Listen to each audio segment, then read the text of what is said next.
All right. Welcome back everyone, including yung mga nagbabash sa akin the whole day from the usual camps. Mukhang dami na naman nagalit sa akin.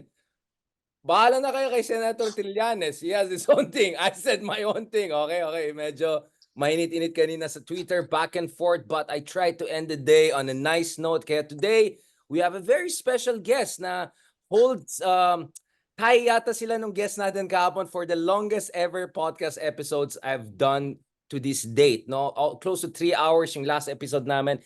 And this is a person actually I have a lot of respect for. Hindi obvious, pero actually I have a lot of respect for. At hindi Ronald Llamas ang pangalan. All right?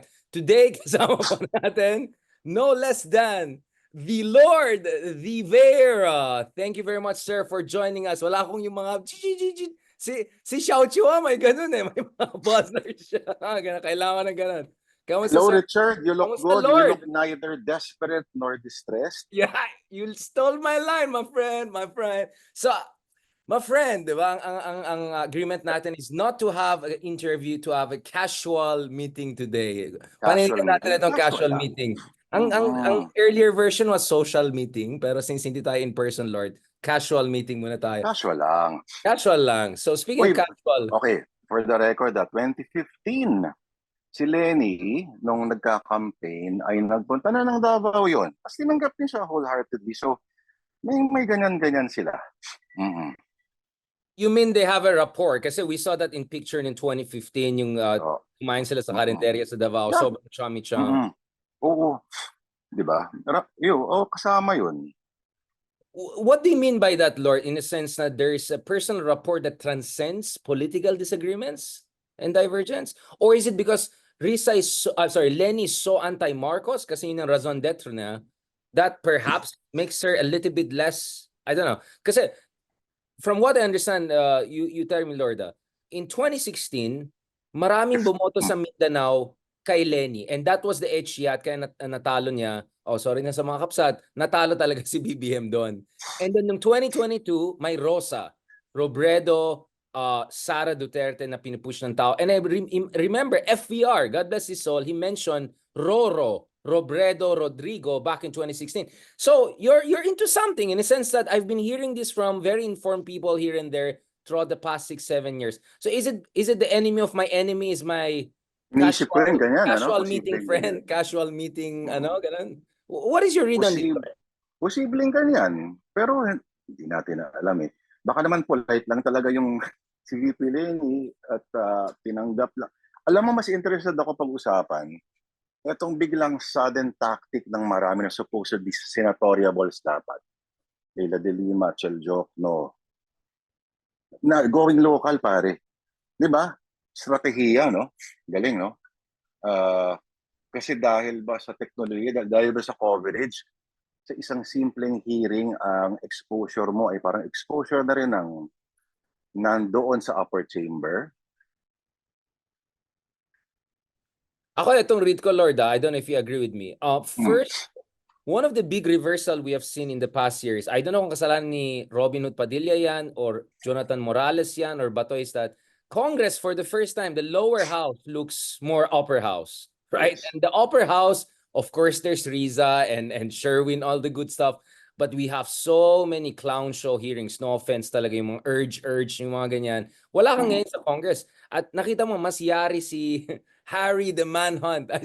Harry Roque under Manhunt doon sa Congress kaysa sa Senate. Sa Senate, nakakapusit games pa siya eh. Yari siya doon sa baba. At even the Shimenot was supposed to come. Risa was almost there, pero kinuha nila Franz Castro and all, yung Shimenot moment sa kanya. So, this is one reversal that actually biglang pogi na in Congress. Ironically. And then supposedly, yeah. Dahil ba mas may alam sa parliamentary procedure. Halimbawa, yung dalawang congressman na nagsisigawan the other day, ang galing. 1 minute recess agad. Para pakalamayan lahat. Walang gumawa nung hearing ni Sara sa di ba? Budget hearing sa Senate. Yung supposedly yung medyo sagutan na could have been prevented kung may nag-reset. Kung may suspend lang ng sandali. Pero hinayaan parang yan ang problema pag wala ka ng mga drill-on, yung mga kabisado, yung mga parliamentary procedures. Yeah. Correct. Oo.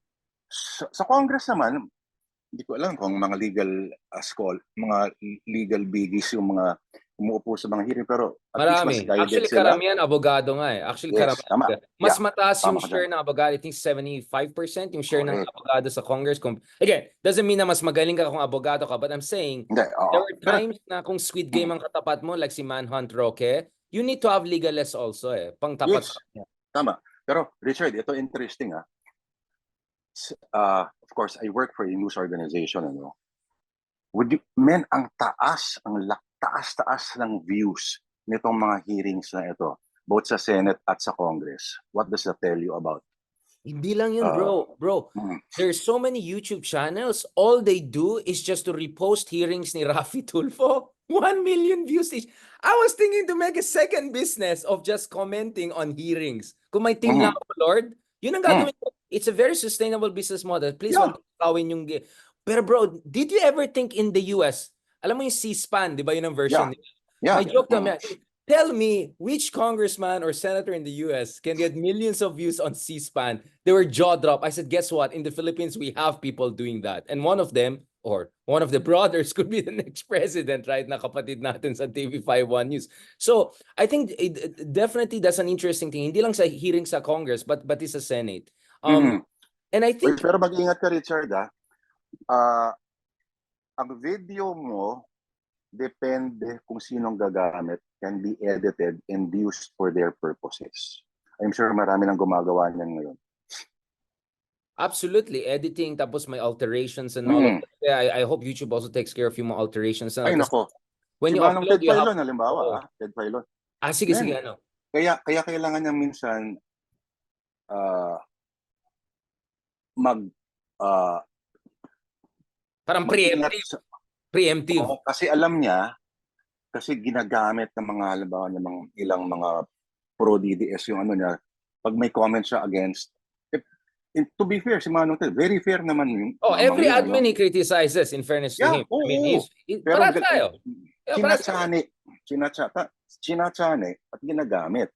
So lumalabas ngayon, pag nagsiscroll ka ngayon doon sa yung ano ng YouTube, ano, parang si ganyan-ganyan, binanatan si ganyan. So kung hindi ka maingat at face value mo lang tiningnan yun, yari ka. Maapektado yung ano mo. But Ikaw bro, pa naman, unavoidable marami yun. kang best I've been friends. experiencing this since 2016 when the DDS Yes. used my clips from, kunyari sabi ko, we need to be less dependent on the US, we have to explore engagement with China. That's pinamukha nila na digong ako or pro-China or pro-UA, mga ganon. So unfortunately, it's just part of the game. So it's important you push back also and you're proactive. But yes, at the same time, I hope kung may altered document. Kasi marami rin deepfake, cheapfake na yun, di ba? Medyo Ako, nakakatakot na rin. Sinabi mo. So last week I interviewed si Prime Minister Sikorski ng Poland. Asawa niya si Anne Applebaum, yung Pulitzer winner writer on Ukraine famine, on Russia. So these people are solid. And he said, pati siya na deepfake siya ng Russia na. And yung group na wanted to hack his account, yung Fancy Bear or something like that. Basta Fancy Bear tapos binaliktad yung Google something. Nagets niya na hacker yan. He didn't open it, but they sent the same link to Hillary. Binuksan ni Hillary, kaya na-booking siya. One reason Trump. So actually, deep fake is also a serious problem. Wala nung time ni Digong. Ngayon meron na. Tsaka you can get that very cheap. But bro, let me also add that the second reason I think also is, for a long time, marami nagsasabi, even sa Akbayan, no? Yung mga kaibigan natin sa Akbayan and different parties, na you have to start from grassroots and from the local. And if there's something that Duterte showed, is that if you go local, you can go national even stronger. Whether it's Exhibit A as mayor, that's why Sentry Trillanes is running as Caloocan City Mayor. The model of Isko perhaps didn't work as well at the presidential level, but it put him on the map in ways it would never be. And Vico is still in conversation as the next president, right? So I think there's that. And then praktikalan lang, pare, walang perang oposisyon. Talagang grabe yung dagsa ng pera ng dalawang kampo. Ang labasan ng troll, I'm seeing troll farms are operating. Post I had against Duterte 3 months ago, biglang may 10 troll ngayon. Parang wow, may late reaction. But that means may budget na ngayon, may troll farm. Meron. Pare. Walang opposition. Pobre ang opposition ngayon. So realistically, maybe best you work it from below. And going back to Leni Robredo, I think her strategy is correct. if she does very well in Naga, which is almost 100%, I'm sure there'll be conversation for Lenny to run again in 2020, which raises some interesting questions. So what happens to Riza? And I'm sure you listen to some of, I know you're one of the fans of my great show. One of the Of course. conversation, Ako nagpapa number 5 na top 3 na. great people, amazing people. I have the best words, the best Huge. minds. Greatest people. They say. Crowd size. Fake news, fake news. No, I mean, seriously, going back to this. Oy, number 5 na ako. I mean, going back to this. Yung mga pasimpleng Trump, no? Going back to this, bro. No. I mean, there is conversation of Riza, Rafi tipping up. Parang, Rari, something like that. Parang double R&R din, diba? So, it's an interesting conversation. But Yeah, oo. But if Lenny wants to run for president, there's no way Riza will team up with Tulfo. It will be Riza-Lenny. Diba? So, I mean, it's just weird. And then Grace Po is still number 1 in the service for vice president. Probably she's gonna go for maging bukas ng DLG secretary. May maraming kabinete yata bubukas dun eh. So, I don't know, bro. So, I think that makes sense for... And speaking of Mark Gambo, andito siya, attorney Gambo. So, Mark. Dito, Mark. Si Mark, ngayon nanonood sa atin. Actually, Mark was also one of the persons said, ba't hindi kayo mag-party list? Si Diwata nga, bubukas na siya ng party list na ng mga street vendors. Seryoso ka? Seryoso ako. Baka si Rosemar magpa-party list din na. I don't know. Tayo, gawa tayong party list ng contractors. Yun ang pinakagusto ko, contractors. Meron ha. Meron. Anong party list mo, if ever, itatayo? 0.6%. Yung version ni Ronald, gawin namin party Pwede. list Oo. movement. Diba? Pero doon sa isang podcast na kasi yun eh. Di ba? Ikaw dapat may sarili ka rin. Gawa Afam. Favorite afam ko talaga si Joseph Scalise kahapon, bro. Bro, ganda ng discussion, no? Intense within an hour, back and forth lang kami, no? Bitin ako eh. Bitin talaga siya, bro. I'm really sorry for that. Tapos, may mga tanong ka pa na multi-layered. Masasagot niya lang sayang isa. Pero, maganda sana kung siguro nadagdagan pa ng additional 2 more hours. Actually, yeah. No, 2 more hours. Kasi last time, 3 hours kami. 3 hours kami last time. Tapos Bagay. nag-away pa kami about Trotsky and Lenin. And sabi ko, mariretak talaga tayo ng mga red. But yung mga red, magagalit sa atin kasi Trotsky and Lenin tayo. Sila Stalin. Patay tayo dyan. Sabi ko, we are like the Dukha of the Dukha. That was a dangerous conversation. No, but what did you appreciate the most dun sa conversation na yan? Ako, may isa or dalawa ako na very... For instance, yung sinabi niya na phalangist right-wing yung mga Filipino-Spanish, oh man, that was a very good observation. Like, 100%. I have friends na mga old Filipino mestizo elite. Siyempre, feeling afam ako, di ba? Okay kami lahat. Gusto nila si Riza, gusto nila si Lenin, ganyan. And then biglang, may sinabi lang ako kay General Franco. Oo nga, si Franco and Marcos, like, Hijo, you don't put Marcos and Franco in the same... Sino kaya yan nagsabi na yan? That doesn't Sino kaya work, nagsabi na yan? It's like, Hijo, it doesn't work, Hijo. So like, whoa, relax, di ba? So, I don't know, bro, I found that very interesting. Also, I found interesting the fact na, although thanks to him, sabi ko, yung sinabi ni Kipling na half devil, half child, better applies to our elite than our people. Because ordinary people are like us. I think we're given a chance.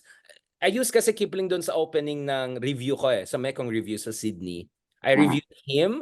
I read of John Seidel, yung 3 revolutions comparing Philippines, Vietnamese, and Indonesian revolution. Bakit nag-succeed yung Vietnam? Bakit hindi nag-succeed ang Philippines and why Indonesia is somewhere in the middle? And then book ni John Nery na radical. Hindi nga radical pagmamahal, yung kay Rizal, no?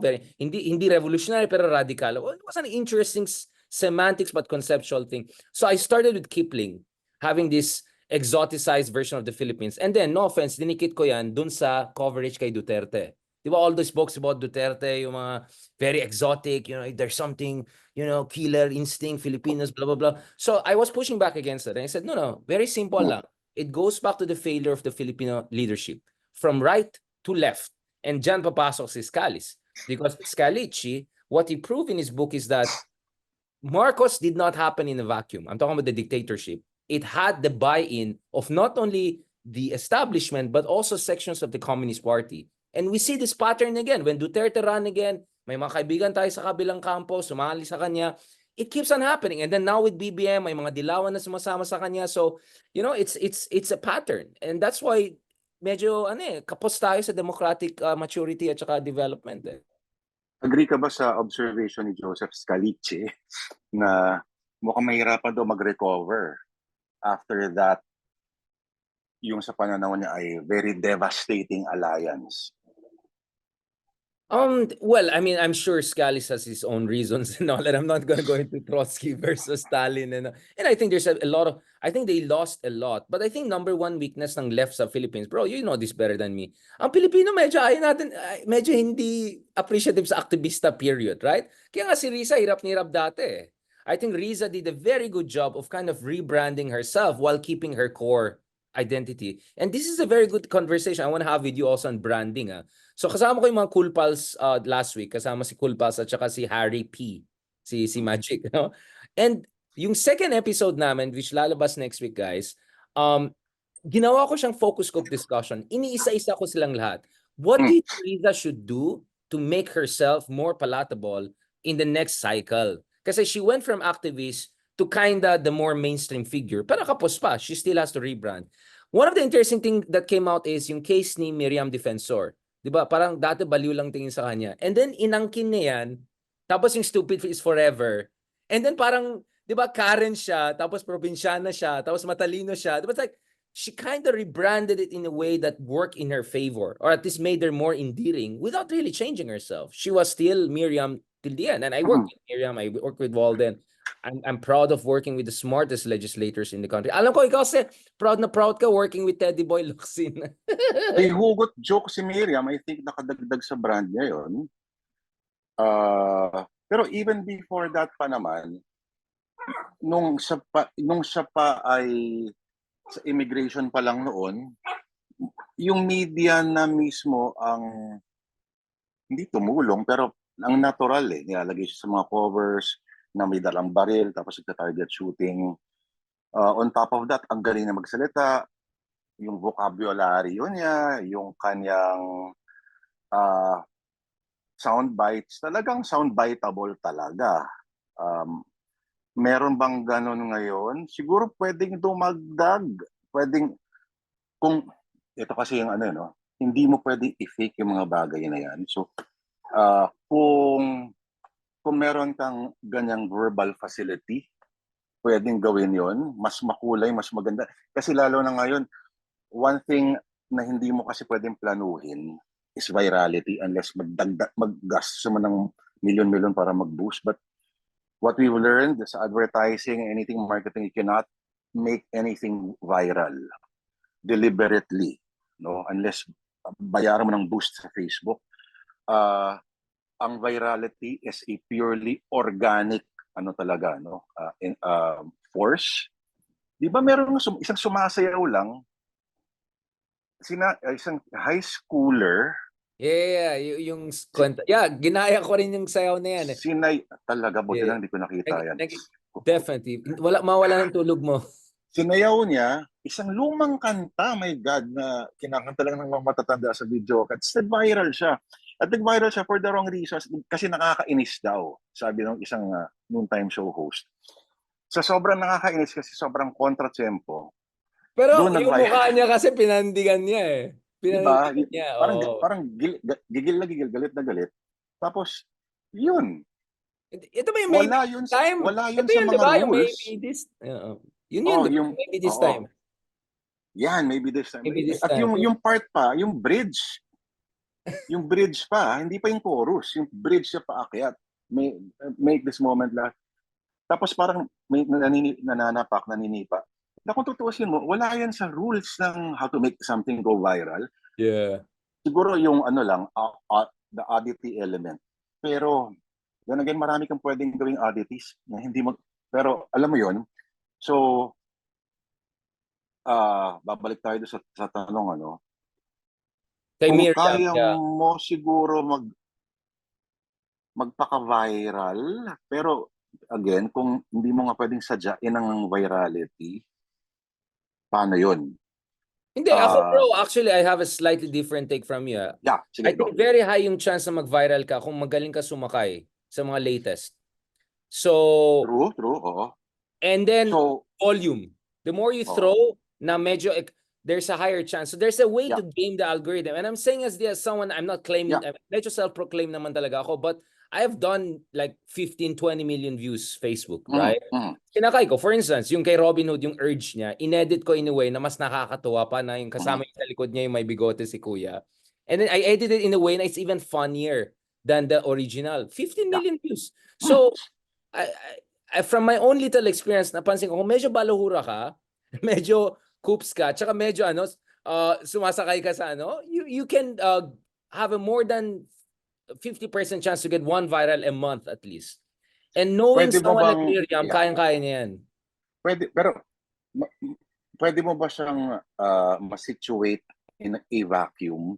Nag-viral ba siya dahil dahil marami lang furious doon o marami nagalit doon sa sinabi niya, or may precedents na kasi yon na may pinanggigilan ng iba yung mga tao at siya lang yung nagkataon na nag-build up tapos siya yung naputukan sort of nung gigil ng tao.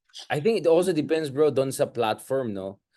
Kunyari, the other day, pinag-aralan ko si case ni Speed. Yung I'm for Speed, yung guy nandito sa Pilipinas na kasama si Pacquiao. Yung bata Amerikano na nakakatuwa.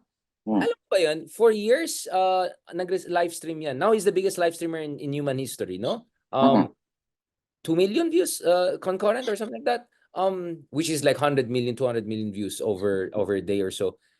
He started gaming, ganun, like PewDiePie, ganun, hindi nag-work. And then you know what happened? One day, some of his friends videoed his crazy reactions while streaming and fighting, nilagay sa TikTok, nag-viral siya sa TikTok, and then nag-refract dun sa YouTube, parang nag-ricochet siya. So may mga weird na cross-platform ricocheting na you're kind of okay, you go viral on TikTok, then it comes back on you. So, and that, but again, which goes weird. back to my earlier point. Yes, it proves you Hindi yung actually. binidyo ng mga kaibigan niya, isipin mo, di ba? Kung hindi yung binidyo, so parang ano siya produkto siya ng accident eh. Kung hindi yung binidyo ng mga kaibigan niya, so ibig sabihin, hindi niya sinadya yun. Kumbaga, minsan, can you game the game? Sabi mo, oo. Pero kung may isa Not pang... 100%. So yeah, I kung think... kung may umulit nun, do you think may ganon din magiging... okay. Diba? So you can get one or two at that level. Let's say class A, right? Pero I think class B or A minus, you can kind of replicate it to a certain degree. Kasi even si Speed, he's learning from PewDiePie. He was learning from other people. And remember, it's a classic argument of necessary but not sufficient. If Speed was not so exaggerated, I mean, look at that guy. What is really his talent? Sobrang exaggerated siya mag-respond and all of that. He just kept that for 6 years until he went viral. So that was the necessary condition. But the sufficient part was when he went ricochet on TikTok and all. So you're right. Actually, I think both of us are right in the sense that you have to have some basic ingredients, but it's about man meeting the moment. And the moment you cannot choose it, brother. You have the man. So I was, for instance, kahapon I was reading this piece of New York Times magazine about Apprentice, yung show ni Trump, the Apprentice show, and how that show essentially made Trump as a presidential figure possible because they completely airbrushed him and made him look like a very competent guy. Like literally, for instance, there are times that Trump will choose the worst possible candidate to fire, and then they will retrospectively edit everything to make his choice look good by making that poor candidate look bad. So they did PR for the guy. And they did Gallup surveys of Trump before Apprentice and after Apprentice. Not only he earned $200 million on that, but his approval through US went up. So that was the necessary condition. But the moment came in 2016 when Hillary was there and everyone was pissed off with liberals and all of that. So I think it's really a combination of the man meeting the moment. So the least you can do nowadays, bro, is to be the man or the woman. Meaning you have those funny, authentic, aggressive character, and then mas malaking chance na makisakay mo yan. I mean, going back to Risa, I think the biggest criticism I've heard of her is sense of humor. Masyado daw siyang seryoso, right? And friends in media, I've been telling, I'm not gonna say, but these are big people. Syempre, I work in the media also, everyone feels comfortable with me. And they said, Richard, parang nile-lecture kami pagkausap namin siya, mga ganun. Like, hindi totoo yan, humor. Hindi totoo yan. Hindi Yeah, totoo yun yan. yung hindi sa akin para sa kanila. So I Baka said, pag ini-interview, I don't know, wala. I don't know. I felt, sabi ko, so I defended Risa. Sabi ko, hindi naman funny naman siya. But this Oo, is, ako, I think, kaibigan ko si Risa. kailan Nagbibiroan mo siya kami. kasama? Kailan mo siya kasama? Minsan, minsan magkami, meron kaming number ng ilang beses ko siya na-interview kasi noon. Hindi pa Kailan? siya hindi pa siya nananalo noon. Oh my God. But bro, kasi ikaw, bro, you're a comic, bro. So I think with you, she feels comfortable. But dun sa mga news reports, journalists, mga ganun daw, medyo ano daw siya, uptight siya. But this is before, bro. So I defended Risa and I Ano said, kaya look at how, problema sa ano? Ano naman mali doon parang nile-lecturean ka? 'Di ba, isa sa mga journalists have the right to be educated in public. baka it's yung pagka-activista style niya, hindi nila na-appreciate. Hmm, Kasi ako, but I'm an academic. But when I talk to media, I make it a bit soundbite-ish, a little bit more interesting. I only have 2 minutes. You know what I'm saying? yes, nako, So I nako adjust sinabi mo 'yan. immediately. Oo. Immediately adjust. So you can listen to me a lecture. I can give 4-hour lecture, but you're not gonna see that version on TV. I only Yeah. have 2 minutes with Farid Zakaria Amanpour. I'm gonna put it in 2 minutes, right? So, Uy, kahit sila Farid, marunong na sila mag-compress oy, kasi alam magaling nila si na Farid. Yeah, yeah. mm, I've been magaling interviewed. na siya lalo na nung natuto siya sa kanya plagiarism.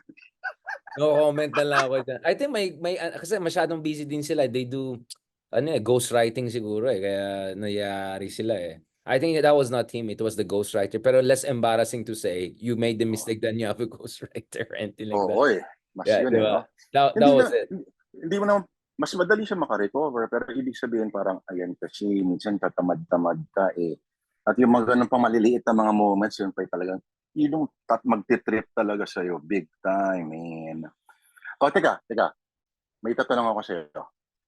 Wait lang, hindi mo sinagot pa kay Risa na parang, kasi ako, Hindi, I really want to get your point of view hindi ko kasi alam ang we, trabaho ko magtanong din, excuse me, hindi ko alam ang sagot. this Pero is a casual meeting. This is a, casual meeting nga, ito bang ginagawa nung grupo nila ba, yung may napanood mo, yung Friends video medyo na wow,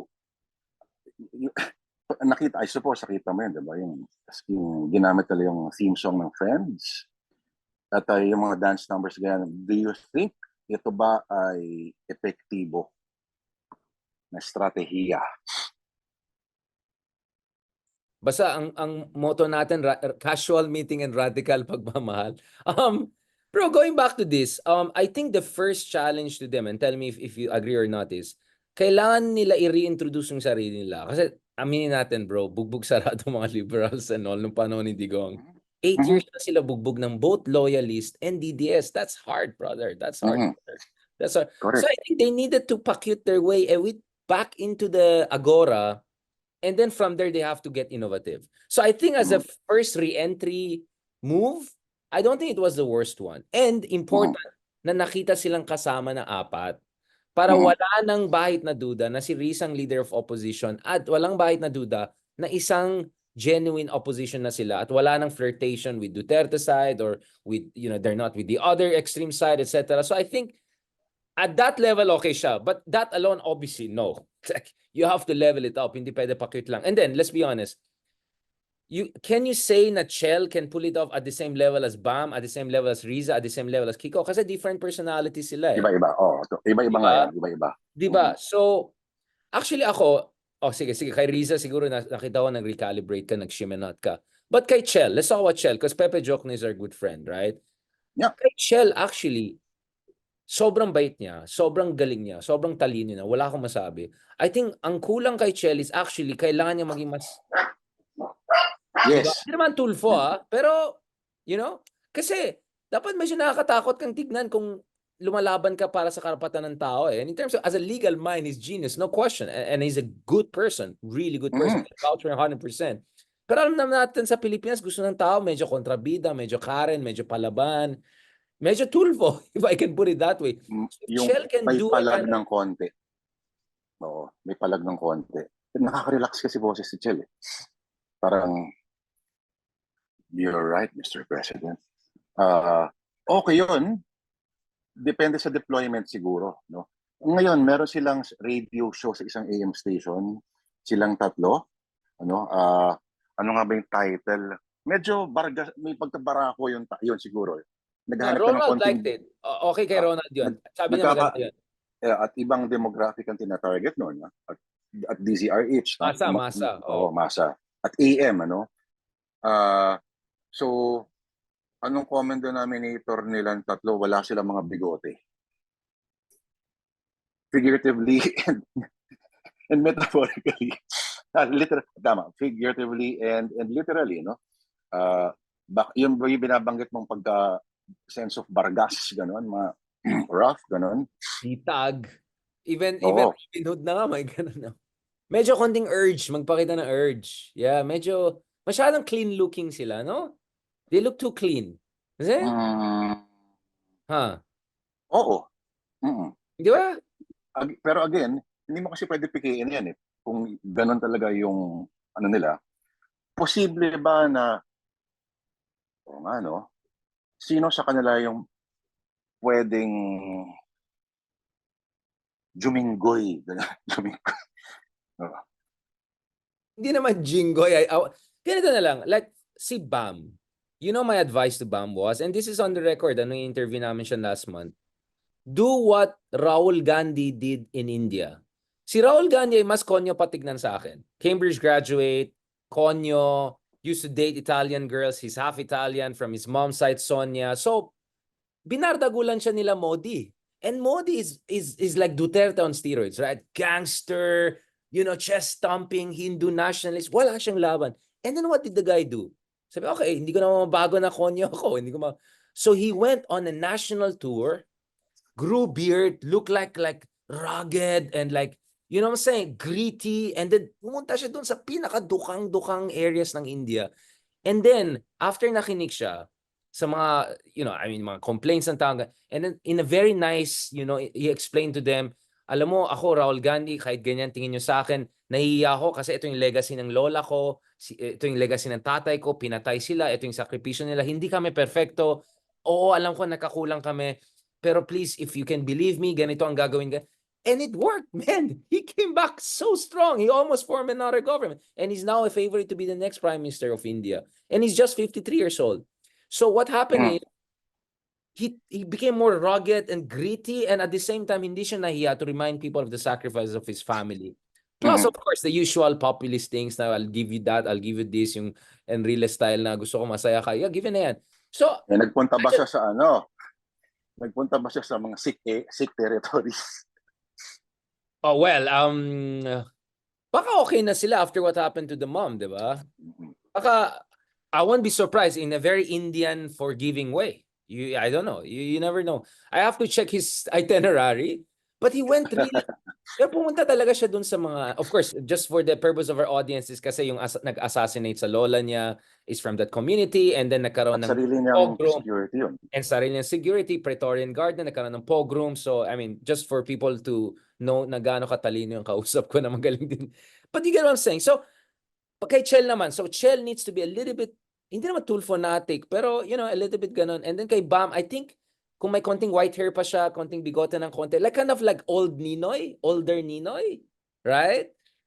You never know. It might work. It might work. It might work. Issue ba yung salamin? Sa tingin mo? Ha? Kasi Issue yung salamin? mukhang goody-goody na good student, ganun.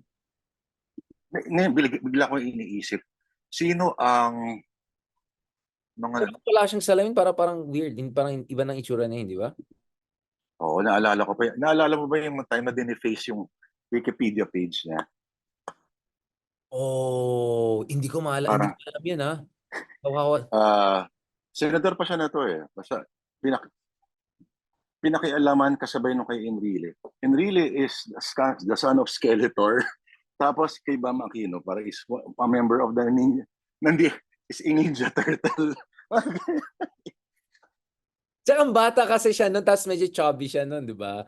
He was a bit chubby, tapos like para siyang Jollibee. Like, di ba? May pagka-Jollibee yung ano niya, di ba? Pero now, he lost weight, he looks leaner, he looks a bit more mature. So, I think a little bit of branding, a little bit of gray hairs on the sides, I think to help him. Again, it's... Brand talaga, no? Oh, bro, experiment lang yan eh. You're essentially the same person, di ba? It's just a Kasi ako, I don't know about you, Lord, no? But I believe all human beings have 50 shades to them. Hindi totoo na isang dimension lang tayo. You just have to know which aspect of you to accentuate depending on the situation. Yeah. Of course, some people are more successful in that, diba? But I think all of us are complex characters. It's just that we don't show that complexity in a way that helps us. So, like ako, diba? Like me, a lot of people got to know me. Not many people, but a lot got to know me as that serious analyst guy. And the next thing you know, may podcast kaming ganito. Next thing you know, nabardagulan ganon. Noong una parang, wait, hindi na ma-reconcile. And then they eventually realized, that's Richard. On CNN and BBC, he's Richard Hidarian, the professor. On podcast is Bardagulan. And in person is just another nice conyo. You know what I'm saying? So, eventually I realized, people can eventually accept na marami kang layers. Like you, bro. I mean, people used to know you as a comedian. I used to know you as a comedian. And then nung nag-meet tayo kay Manong Frankie, diba? Na-realize ko there's this solid literary side to you, solid emotional side to you, and then later on, so ako ganun, diba? So I don't see as one. The only person I see only in one dimension is Ronald Llamas. Talagang balaura talaga siya, period. Off the record, on the Yan record. ang Ninja Turtle Kunyaring talaga. off the record. Yeah. Yun ang Yun ang Ninja Turtle talaga. Shogun. Tawag dito, complex, not good. Kaya nga minsan yung simplification. Minsan kahit gaano ka komplikado, di ba, parang kailangan ibenta mo yung sarili mo in the most the most flattened version of yourself. Ika nga ni Walt Whitman man sabi na parang, do I contradict myself? Very well, I contradict myself. I contain multitudes. Pero alas, yung multitudes na yan, siguro yan, yung mga ganyan, pinapakita na lang yan sa mga political candidates kapag, yung in power at may kailangang ipakitang ibang side naman nila. Hence, yung may nagbubudots-butan. Hindi naman, sa kampanya nga yun, tutusin mo. Tama Hindi ka, natin bro. alam, ba? Yeah. Tama ka, bro, but in the sense that obviously it's like a zoom out, zoom in. Zoom out, you'll see complexity. Zoom in, you'll see simplicity. The problem is that maybe this zoom in doesn't work, so go for another zoom in. Do you get what I'm saying?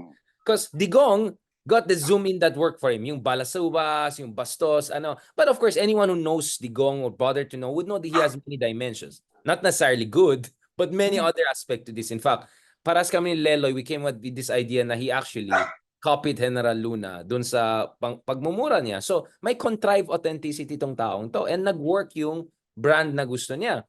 But there are many so feeling ko, kung medyo liberal ka ngayon, medyo bugbog ka sa propaganda ng mga DDS and loyalists, you have to be a little bit experimental, innovative, until you find a new niche version of you that resonates. And that means experimentation. At the same time, I see your point. You cannot also over-experiment. And I think that was the problem in 2022 for Lenny, di ba? Dragon Ball Z, tapos too many. Di ba? Di ba nag-kamehameha? Di ba? Like, so I think it was too much. And tama si Ronald in the sense that, hindi si Ronald, sila Cool Pals pala yan. You cannot rebrand yourself way off yung coordinates of your personality. Di ba? Like, dapat pasok pa rin siya. Kasi otherwise, mga fake talaga. It's like, I don't know, Mar Rojas pretending to be masa or like traffic. And bakit si Gloria Macapagal Arroyo? Alam mo yung that classic photograph, campaign photograph, yung para siyang dalagang bukid. Yung para siyang farmer, kunyari. You sent me a picture before. Ano to? Ang balita pa nga, first gentleman daw pa ang kumuha ng picture niya. Pero Daray. mukha siyang Nora Honor na... Yes.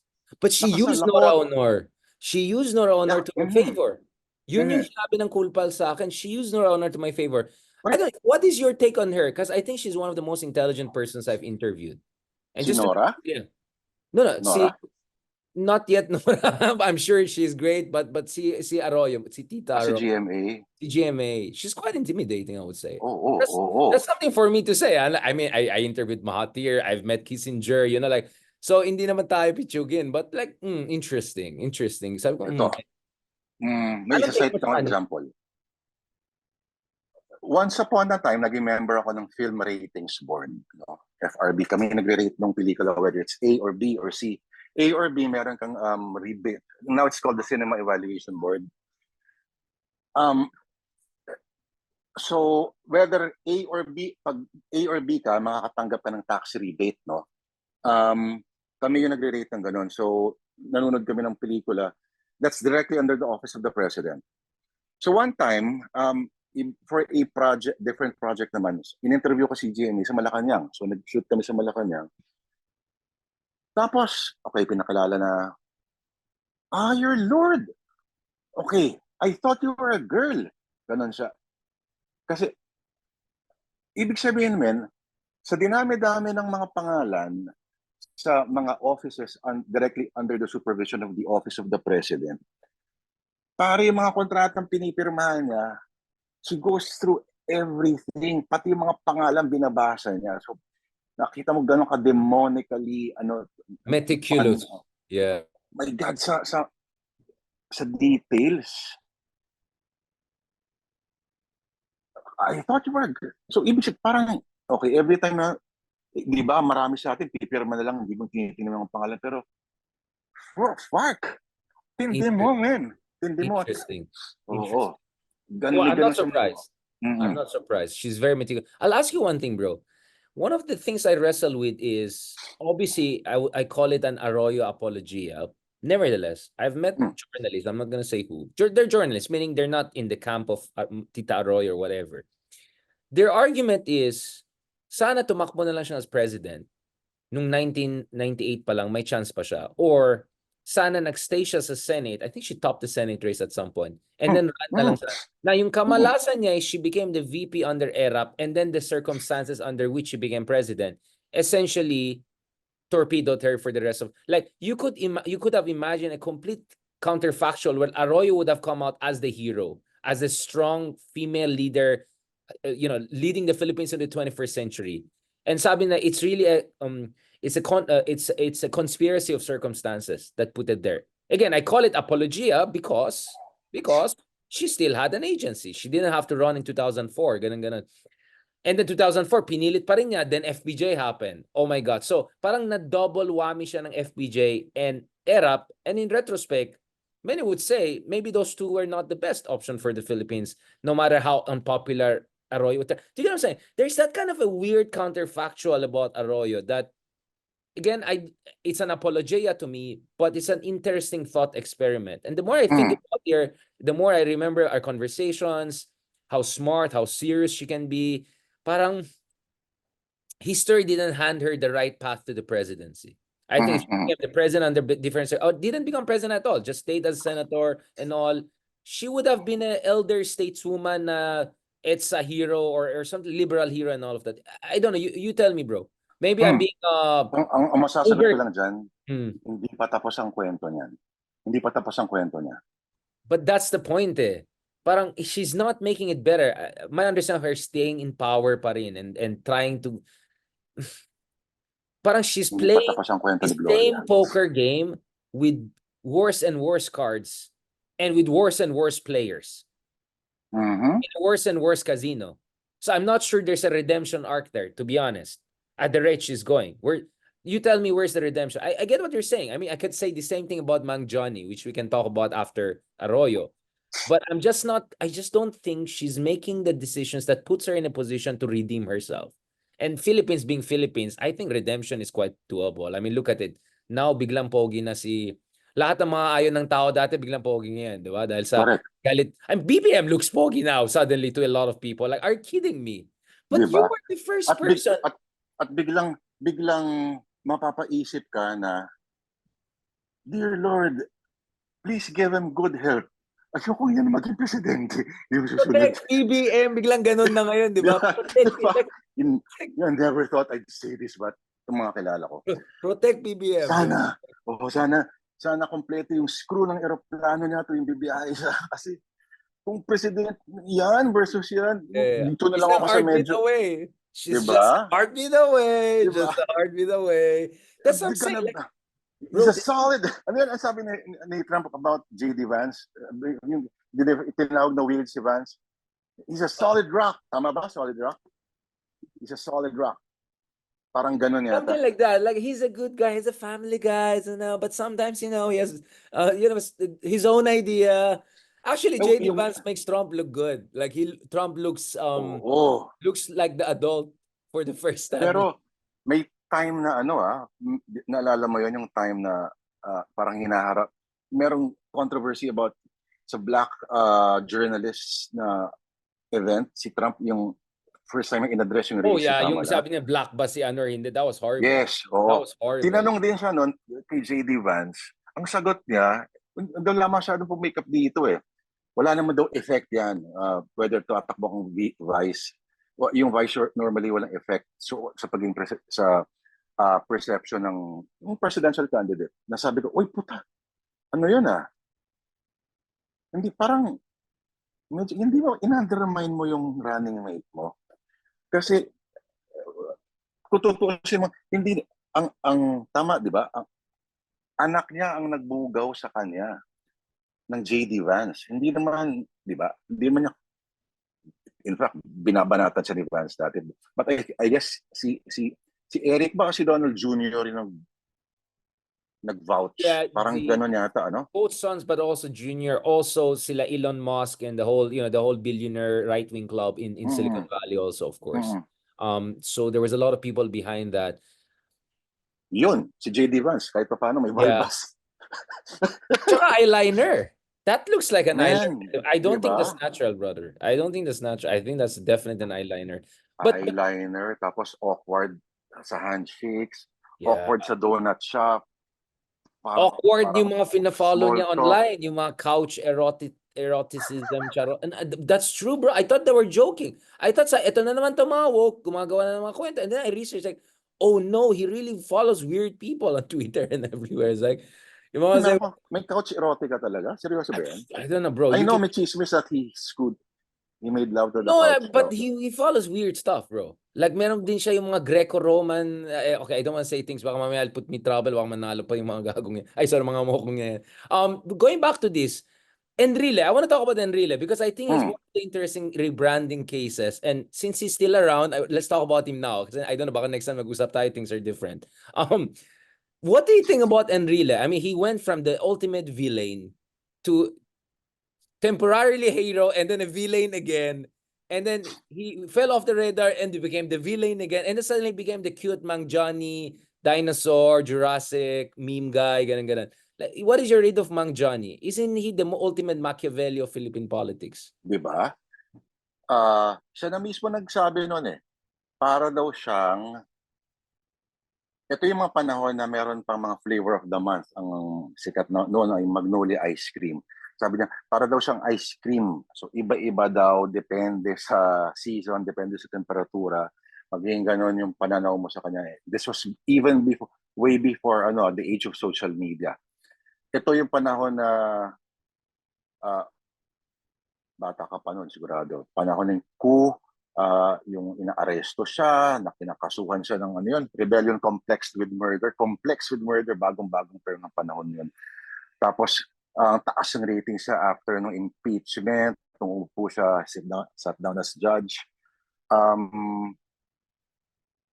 Dadagdagan natin yung quote sa Batman, di ba? Parang, if you live long enough, you'll find yourself becoming the villain. Yeah. Pero dagdagan mo pa yan. And if you live longer pa, longer than long enough. Hero again, and dagdagan mo pa yan, and you find yourself the villain again. So parang ganun lang naman siguro yun. Yung mga stages. Ako bro, if you really live as long as Enrile, you'll be a meme. Yun lang. You will be a meme. Period. Correct. Not villain, not hero. Just a meme. Correct.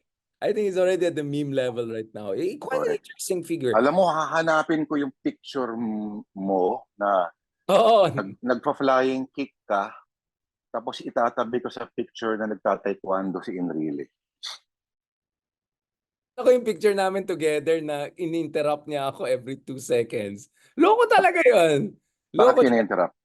Hindi, kasama kami sa isang talk dati about And you could see this guy was saying, "Who's this idiot? This young guy, he doesn't know anything." I was there. Of course, I was citing academic works about the origins of EDSA, ganon. Tapos, hindi ganon. Hindi, totoo yan. Gumagano. Tinotroll niya ako. Until Tinotroll sabi ka ko, niya. I appreciate if I'll not be interrupted. Ginanong ko siya, biglang tahimik siya. Ulol! Bro, I Talaga? appreciate if I'll not be interrupted. Medyo uminit na ulo ko na. Parang, akala niya makakalusot to sa akin. Ha? But after that, napatawa na lang naman ako. But bro, I was very impressed na. Ang ganda ng skin niya. Ang ganda ng pagtayo niya. No? Talagang stem cell works. Ay, sorry. Stem cell yan. Exercise Ano works. yan?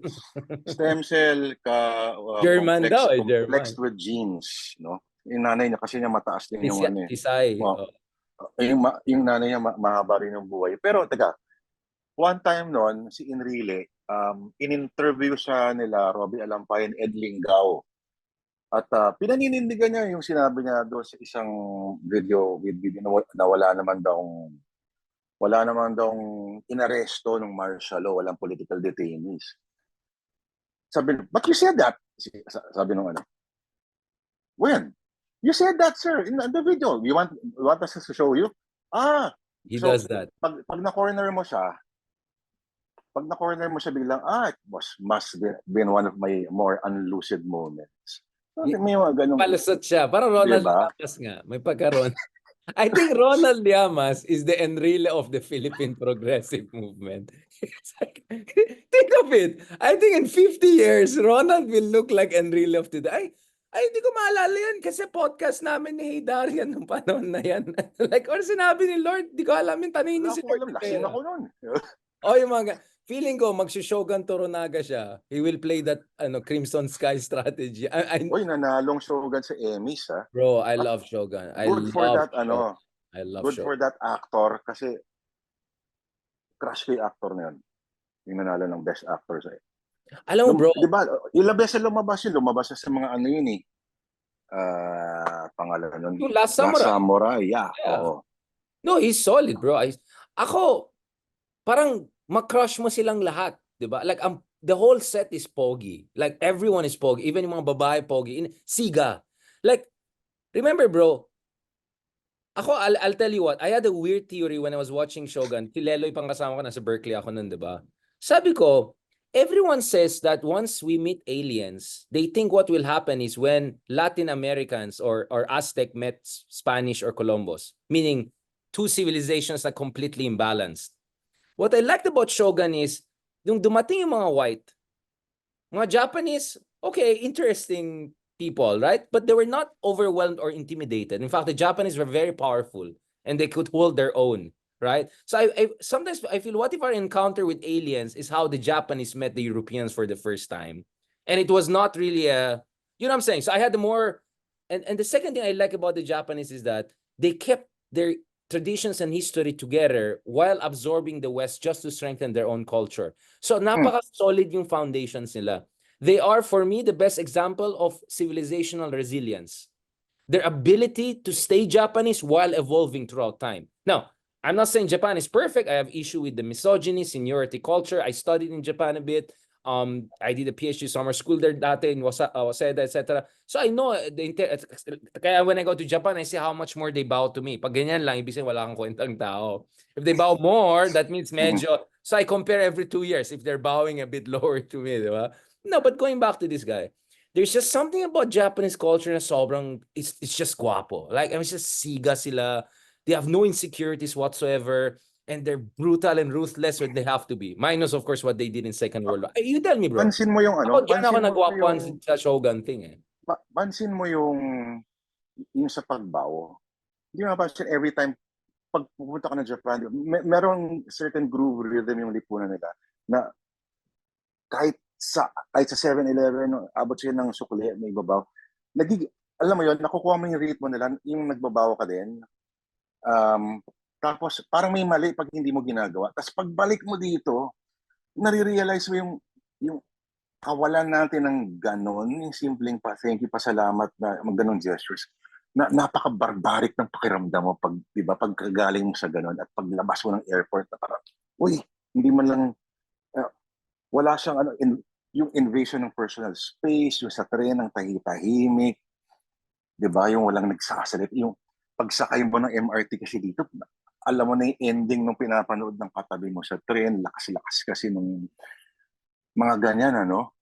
Um, Ng mga nasira ng mga movies kasi nakita mo na yung ending lahat sa katabi mo, natapos oo, lahat ng tapos Netflix. minsan ayaw mo pa bumaba kasi paano ako bababa nito? Hindi pa tapos yung pelikula. Gusto ko paano, ano, mga ganyan tipo.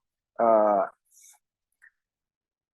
in that sense, ano, latimbat talaga tayo kasi at wala tayong ano for silence, wala tayong ano for personal space, mga ganyan.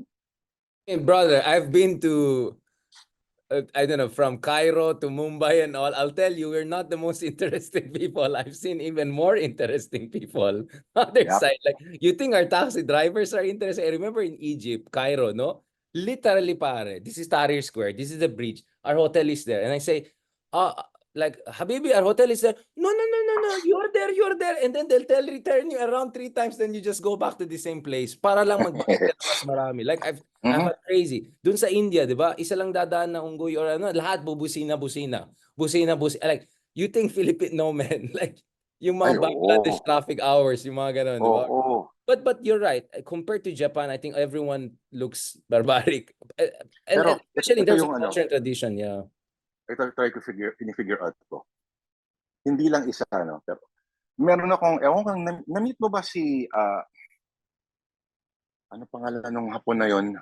Japanese academic, nagtuturo siya sa Kyoto Ay, oo, yung University. nagtatagalog siya. Yeah, Oo, yeah, yeah. si Wataru Wataro, Osaka. magaling siya magtagalog. Friends ko siya. Hindi lang Oh. yun, men. Mas magaling siya magbisaya kasi mas matagal siya sa Ay, Leyte. oo, siya. Oo, magaling siya Yun yung magbisaya. second favorite AFAM ko. Oh, counted bang And AFAM mga Hapon? Anyways, semi-AFAM. Like si depende sa definition mo ng AFAM. Kasi may a ibang AFAM foreigner. ay, hindi, Oo. yung ibang AFAM ay parang An American. parang foreign, Hindi a foreigner ganun, oo. Mhm. assigned to Manila. A foreigner Oo. assigned to Manila, pwede si Si, Wataro. si Wataru, tinanong ko siya. Kasi, men, sa UP, kumakain sa ano yun eh, sa Sisig. Philcoa. Hindi lang sisig, mga laman loob talaga ng mga, Actually, kahit ako, hindi, I need to interview. Let's do a series together with Wataro. Son. pare, He's it's an tinanong ko, so interesting guy. kumakain ng isaw, bopis, yung mga lamang loob talaga ng mga solid talaga, mga papatita, sakali Tapos, ano yung isang Pinoy na pagkain na hindi mo talaga kakainin? Sabi niya, hindi siya nagdalawang isip, champurado raw. Hindi niya raw magets yung champurado. Rice and then sweet and all of that. Parang sabi niya, sorry kakain ako ng lahat. Pati bitukan ng baboy, kung ano. Pero masusuka daw siya sa champurado. Tapos, okay, Sugar and napigado rice. after a Yeah. few days. Kasi di ba, paano sila vinegar rice? Tapos ngayon yung rice, lalagyan mo ng tsokolate. Di ba? Tapos Okay siya sa halos dinuguan. lahat Pero okay siya sa wala dinuguan. siyang problema sa dinuguan, pare. Yung champurado problema niya. Yun ang interesting doon. I find it Champurado interesting. talaga. But that's the other thing that makes Japanese unique. Because ako kasi I've spent in different parts of the world. I would say one thing I noticed with East Asia is maraming sweet sa food natin. Whether it's Korean, Thai, and Filipino. Parang weird yan. If ang taste bud mo is Mediterranean, you like sour. If Indian, it's Mhm. spicy. East Asia is like sweet. Except Japan, right? Japan is the one na medyo salty, diba? Soy saucy. So they have a slightly different taste bud from the rest of Asians, I would say. Obviously, you can find me Japanese food that is sweet and all. But from all my experiences, this year, I've been in Kyoto, Osaka, Nagoya, and Tokyo earlier this year. So I've been all through different restaurants and all. Salty, consistent yung taste bud ko. So, and then my experience is so different when I go to Malaysia, Thailand, South Korea, obviously Philippines. So maybe I'm not surprised that champurrado is what you found the most challenging. Ako, the other thing I like about Shogun is I think it sets the standard na you can be authentic. Like even yung mga words na ginagamit nila, not only the actors are all Japanese. Ayun nila yung, basta anyone, Asian looking. Hindi, pero yan, dapat Japanese. And speak Japanese of medieval time. And how, Nasilip mo ba yung yeah. orig na TV series? Pinalabas yon sa Channel 7 noong 80s. Merong first version yan. Si Richard Chamberlain yung bida. So English din. English yan, At men, Alam mo sino pa nandun? Si Toshiro Mifune. Oh, wow. Is I had part no of the idea, damn bro. cast. Shogun Mm-mm. din yung pangalan or what was the Shogun name? din is based on the James Clavell book. Oh, wow. Mm-mm. I had no idea. So it's a Mm-mm. readaptation of an Yeah. adaptation. Mm-mm. Interesting. Sorry, I Weird didn't know lang, that. may mga parts doon na mas violent, may ibang parts naman daw dito sa bago na mas violent ito. Tsaka of course So, yung interesting CGI. siya.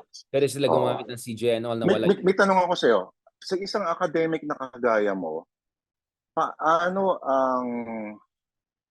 ang iyong viewing habit? Ito ba dapat ay kahit ba pure entertainment, nakaangkla dapat sa magagamit sa pagtuturo mo? Or may random ano ka lang? Pero bago mo tanongin, pwede ba mag-break muna tayo? Kailangan ko lang banyo saglit. Sige lang bro, sige Okay lang na ba? bro. Kausapin ko yung mga tao din. Ang dami nagchichismis Sige, dito. sorry. Sagutin ko muna sila. Live ba tayo o recording? Live yan! Live ba tayo? Sorry, Pero I nabumura will pause ako. this one Yeah, okay while lang, we sorry. are, ipapause ko lang Oo, to. Don't, no worry. Go ahead. ayan. Okay bro, kanina pinag-usapan na si Shogun, nag-break tayo ng konti, nag-tito breaks tayo. Dito, No, break. ito, Si actually Shogun, Kamala Harris ba may aso? kasi parang yung JD Vance na pusa. I, Oo. I Hindi don't know. kasi, di ba, Let's check si now. Trump lang yung walang aso sa kanila eh. Trump doesn't smoke, doesn't Kaya, drink, doesn't have doesn't pets, drink. doesn't... Wala, that's Laura his Loomer, He's- very opinionated woman. may delay daw ng 0.5 seconds sabi ni yung disaster. May 0.5 May delay. seconds na delay. May delay, ano? Galing. Now, going back to this, the reason why the Shogun thing is also very interesting, I think it's really pioneering is I was with Pepe Jokno in an event, history event. Kasama kami. And sabi niya, he's thinking of doing something like probably Ilustrado era na kind of Shogun version, like fictionalized real history. So imagine interactions or fights, fencing fight, I don't know, between Rizal and I don't know, someone else, Marcelo del Pilar, right? Or something like that. Or some debate between him and Hera Luna. And then some fighting scenes. Yung parang cool cartoon type siguro ng El Filibusterismo, right? Si Simon, pagbalik niya, pwede siya maging dark character na medyo death punk style, di ba? Like, so there's just, it opened up a whole universe of possibilities. And you have young, very talented Pepe Jokno types really looking at, ikaw as an artist, bro, how do you look at it? Kung ang fascination mo doon sa kultura na pinapakita sa Shogun ay, let's say, sabihin natin, sword fighting,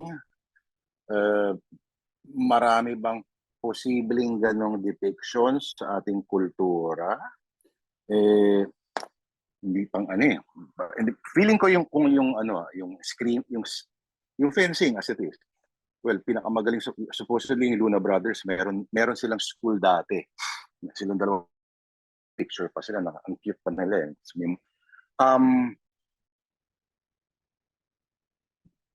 Kung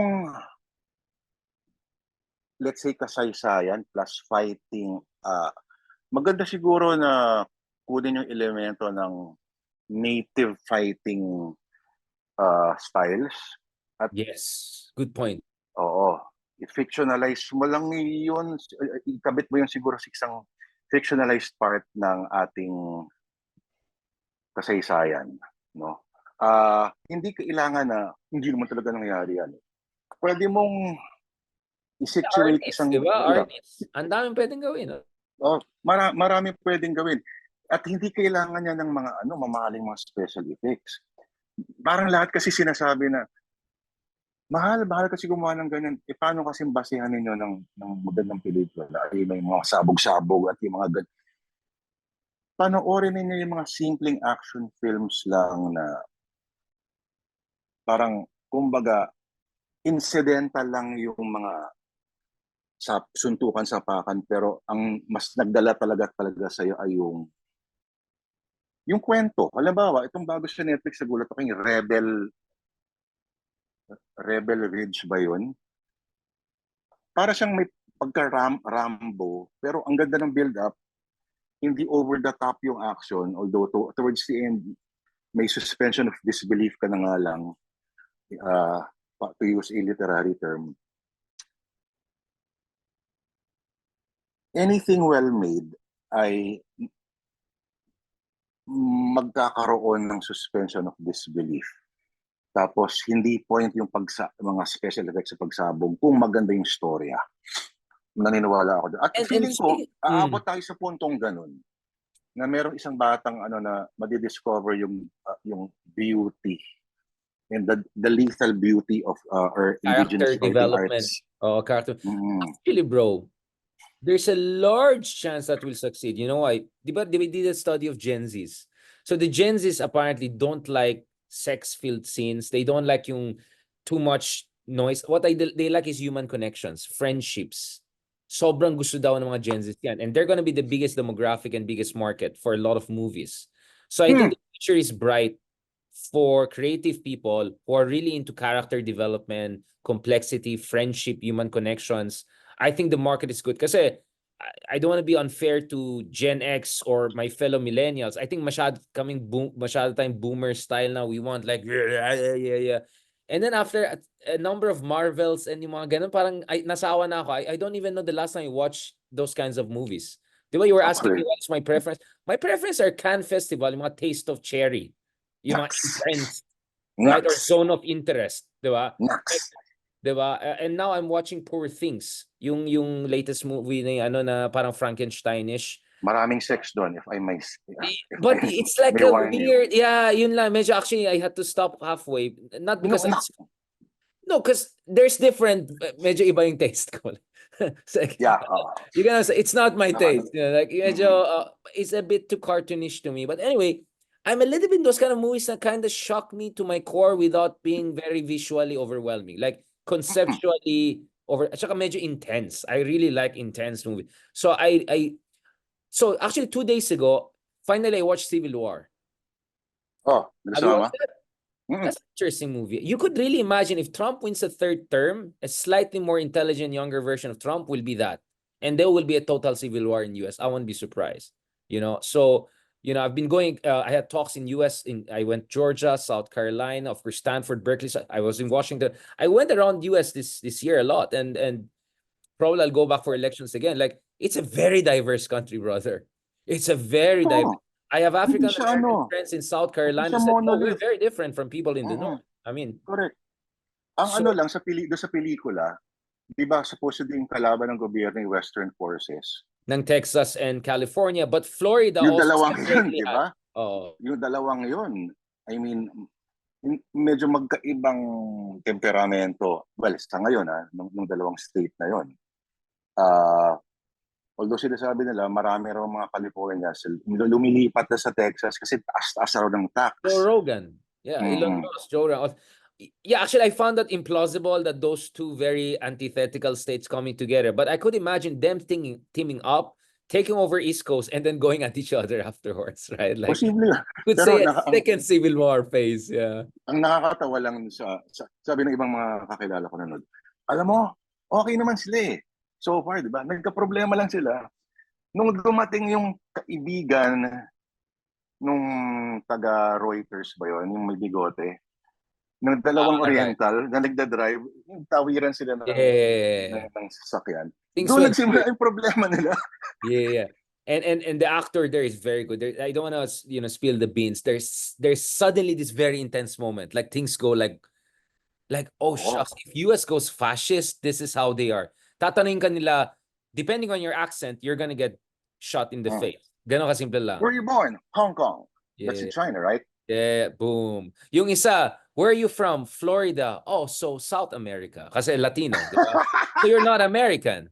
And then what about you? Missouri. See? That's American. What about you? Delaware. That's America. And then you're waiting for something horrible to happen to those who didn't come from the right state or didn't have the right look. Like, that's scary, brother. That's scary. But speaking of scary, bro, one of the things I developed, totally new taste. I always say I didn't like fiction, science fiction throughout my. I never liked science fiction. I was always I like history, biographies of great people. Mga ganun, like yung mga Alexandria, mga ganun. And then, pandemic, because things were so surreal, I started loving, I went into Foundation series. I went to everything that you can see. Dune, I'm like insanely into Dune. And then my Game of Thrones obsession went like into steroids, Dragonfire level. Like I never thought in my life, siguro because I'm getting older, but I never thought I would get into these things. But now, naghahanap ako parati ng science fiction because it's so philosophically profound to me. Like yung Dune 2, I Mhm. was in tears. There was I don't know if you watched it, but there's a part whereby he impresses upon everyone, I am the Messiah. And Mhm. then suddenly switches and speaks in the language of his father to say, I am both, right? I am an aristocrat. I am a spiritual Messiah. Like, there are parts there like, my God, like it has an effect on me I never thought I would have. At saka yung Mhm. cinematography, and it got 100% rating. Like, I think Dune is the only 100% rating ever. It's insane, brother. And the Foundation series is amazing. The Asimov series. I'm so amazed. I'm so amazed. Correct. So this is Actually, the taste I developed. I never had that.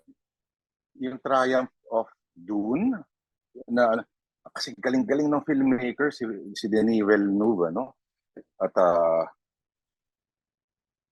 tawag dito. Hello? Chard, okay ba? Okay ba? Yeah, I'm hearing you. I mean, are we Yan, living in okay. the golden age of science fiction because of new developments and story skills and great actors like Chalamet? I mean, I love that guy. I mean, for me, he's the greatest Mhm. actor of our era. I never Ang thought ganda I'd niya, play no? the younger man like that. You know, it's like he's Ang ganda niya, amazing. no? Oo. Pero, okay. Yung pakiramdam din kasi nung Dune 2, meron siyang air of realism at air of foreboding. May nakakatakot na ano siya eh. Nakakatakot siya. Tapos, 'di ba, merong vibration na anytime merong existential threat sa kanilang lahat. Andun yung kalaban, pero may isa pang kalaban na nandun sa ilalim at ready to strike anytime, ready to swallow you. Pero yung ang galing-galing kasi ng si Denis Villeneuve, no? Kung siya yung director ng Sicario, siya rin yung director Oh, ng Sicario. Yeah, amazing. I di love ba? Sicario, man. Nakaka-tension yung Sicario. Yung Siya rin last ang scene na, director. na vengeance scene niya, oh my God, that was like, parang you feel you're there, bro. It's like you're seeing real life Alam mo yung execution pinaka of family is gonna nakaka-tense happen. sa akin, ang pinaka nakaka-tense sa eksena sa Sicario. Buti nasa checkpoint sila, pare. Di ba? Pinost ko, pinost ko yung DVD ko. Teka. Yung, yung nagpapakiramdaman sila, kasi may mga cholos doon sa isang kotse na puro tattoo. Tapos, ready ba natin magbaril natin? Yun yung, that's Denis Villeneuve. Yun yung nagagawa niya. Yung nagagawa ng mahusay na filmmaker. You're right. Without ek-ek, no? Without ekbang and Without at pati yung itong sa Dune, di ba? Pag kinumpare mo siya sa, sorry, may mga Star Wars fans yan. For start, tinanggal yun ng polish at nilagay na parang apocalyptic air talaga na mas may lawak din. Yun yung triumph niya. Meron din kasing version ng Dune si David Lynch nung 80s. And sabi right, lang, right. I've seen that. I've seen it. not So. his great, not his greatest work. Going Pero back to sa Sicario, bro. Sorry, of course, yeah, I go. love the protagonist lady there. Edge of Tomorrow. You watch that? Edge of Tomorrow. With Siya yun, di ba? Tama. siya yun. Si Oh Emily my, Blunt ba yun? that was, Yung Edge yeah. of Tomorrow ba yung Tom Cruise? Tom Cruise and Blunt. Yeah, bro, that was a scary Well, movie. Kasi yung enemy mo is like, it's like, how do you defeat that shit? You have to back the time and all. They were like, di ba? oh my, that was scary. I like, wow, that was intense, bro. Like, I never thought I'll find a science fiction so like, wow, that's so intense, bro. Ulit-ulitin mo yan hanggang makuha mo yan. And like, oh, shucks. So yeah, it's art, bro. It's like art meets Oo. CGI and all. That's Pero yung golden age of science fiction na sinasabi, meron talagang ganyan na ang mga authors ay sila. Of course, sila Asimov isang bahagi niyan, pero mga Harlan Ellison, kung trip may mga ganyan, may mga ibubugaw ako sa iyo actually nung college ako yung hindi lang siya simpleng issue ng kumbaga yung mga gadgetry nila, etc. Again, accidental lang yun kasi the best science fiction stories lagi may sinasabi tungkol sa human condition pa rin. Like yung Blade Runner is based on Why Do Androids Dream of Electric Sheep ni Philip K. Dick, no? Na isang ano rin yan, science fiction titan din yan. At yun nga, mas may sinasabi again tungkol sa human condition yung mga kwento nila. Yung gadgets, everything, nagkataon lang na naset doon, alam ba? Pero may sinasabi pa rin I siya like tungkol yung sa, human condition very. yeah, Speaking of human condition, did you watch The Power of the Dog? yes, Oh man, that si was an intense movie, man. That was see Cumberbatch. Benedict Cumberbatch, man. Yeah. And, Gusto ko nga and si panoorin ulit Jesse yun eh. Plemons, siya yung scary sa Civil Yes, War. Oh my yes yun. God, he was scary with that red like Mickey Mouse style eyeglasses. Oh my Man, God. Oh my God. That was scary, man. si Plemons, girlfriend niya yata o asawa ba niya si Kirsten Dunst. Tama?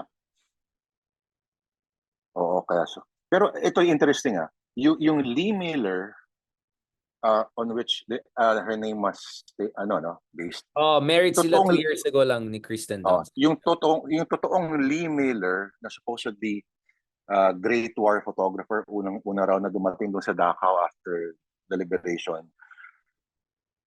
Mas malalim pa yung contribution niya, sa kultura than just a war correspondent, ano? Isa siya sa mga muses noong surrealist movement nung Paris, noong heyday sila Picasso, nila André Breton. Right.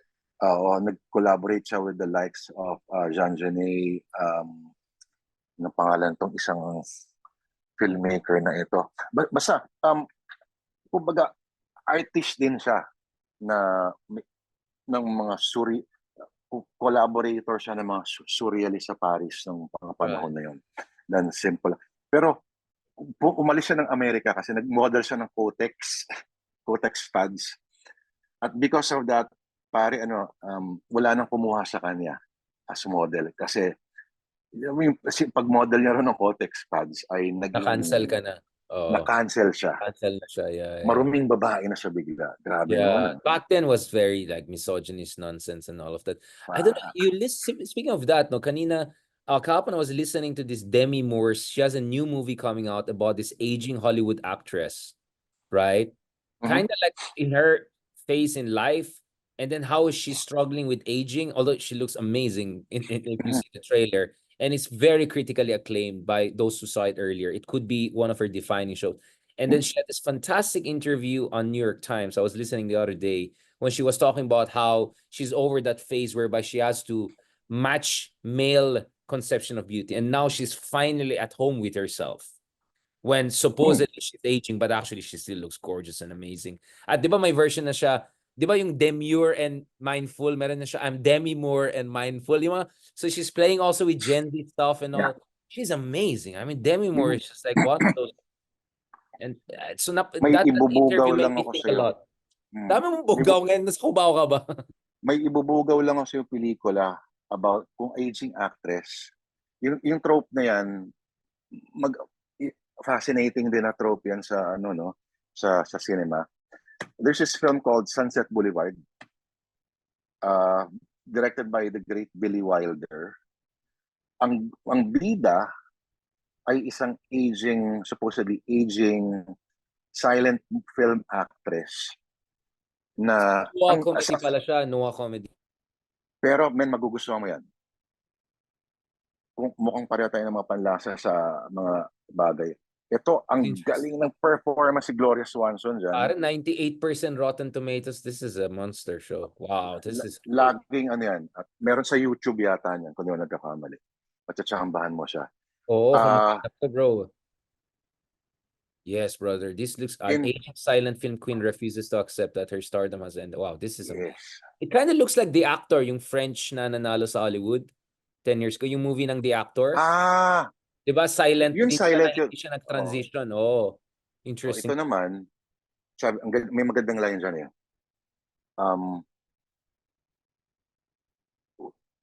Sabi niya, kasi sa silent film, superstar siya, no? Sabi, it's not me that got small. It's not. It's the movies that got bigger, or something like that. Baligtad yata yung pagkasabi ko. Anyway, pag napanood mo yan, ang galing. Ang galing ng pelikula yan. Gusto ko yan. But yung The Kasi, Babylon, yung movie ni Brad Pitt recently with o yung parang Hindi yung nag-click yata yun, yung hindi siya nag-click, Babylon. but there were like traces of that, yung parang a superstar guy who couldn't adjust to a new genre and era, and it was kind of like, and it kind of parang reminded me of the A Star Is Born, na parang, di ba yung character ni Lady Gaga is will jump on a new wave, becomes a superstar, and then that cowboy singing guy, siya yung maging laos na. So it's not only aging in terms of, it's also aging in terms of not fitting the demands of the moment, right? Biglang laos ka na. Correct. Oo. Kaya nga, Sobrang psychologically profound, philosophical yung mga ganyan movie eh. Amazing. again, it talks about the human condition din. At yung existence, at sinasabi, yun yung mga isang leksyon dyan ay yung mga dinosaurs na matay dahil hindi sila marunong mag-adapt, hindi sila nakapag-adapt, hindi sila nakapag-adjust. No? So it's not about brawn, it's not about... At kung titingnan mo sa politika natin, babalik pa rin tayo sa politika, yung mga nagtatagal ay yung mga marunong mag-adjust. Reinvent. And Madonna, I think, Reinvent themselves. one of the most successful one. Wow, this Correct. is an incredible conversation. But we should do this every other Saturday night live. Ang dami mga Correct. nag-comment dito. This is let's think about something, brother. Kasi I think these are the kasi yeah, I think it's all Cultural naman. speaking Diba? of Pop human condition, culture. Hannah Arendt ko na human condition nandiyan, no? So no, I love yung mga human condition conversation. Existentialist kasi ako eh. I'm very Kierkegaard, Camus, yung mga, that's really my thing. You know what I'm saying, my friend? I mean, I was in tears when the first time I saw Kierkegaard's in the park dyan sa Copenhagen. I was just like looking at the guy for 15 minutes and all the emotions while I'm the first one. So, wow, thank you, Lord. I know that we promised just to have an hour or so conversation. I think, just like Joseph Scalise, na-realize ng tao. Shit, alas 11 na pala. Sorry. Oh, bro. Sobrang, no. I'm good. But obviously, I want to make sure everyone gets good rest and recovery.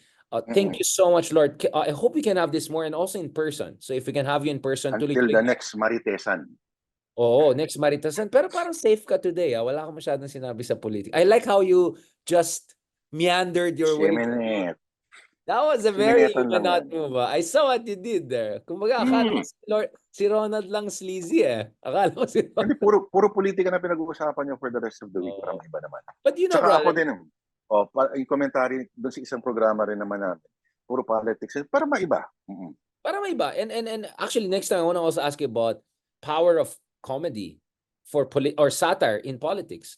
Because ako, you see me, I'm kind of adopting some satirical aspect to it because I realize it's very powerful. It's very powerful craft. So I have a lot of respect for your stuff. Wasak, wag po, all of that. Meron tayong mahabang tradisyon ng political satire. Exactly. At next time, pag-usapan natin. Yun ang pag-usapan natin. Sa susunod ng kabanata, thank you very much, the Big L, Lord De Vera. Pwede ba mag-plug? Ano? Magpa-plug lang mag-plug libro. ka. Yeah. Please. Reissue po ng second edition ng wow, latest congratulations. poetry. Yes. Launch lang ng second edition kasi yung first edition literally poetry mali. Bro. Poetry, yes. Yeah. Cover by the great Rafi Lerma. Right. Tungkol sa, ito yung mga EJK relatives. No? Ang ganda ng mga mask. Bro, wow. Yun. So, wow, bro. National Book, you had the wow. National Book Award finalist. Thank you. And just to be clear, this is from a three-time ba Palangka Award in Poetry? 4. Wait, nagpo-poetry si Lord. I mean, like many people get shocked. They know you as a musician. Although kakaiba daw masyadong music mo yung ayoko nang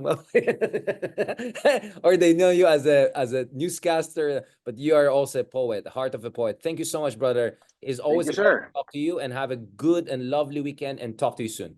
Thank you. Ingat ka. My favorite, Afam. And then Wataro. Bye.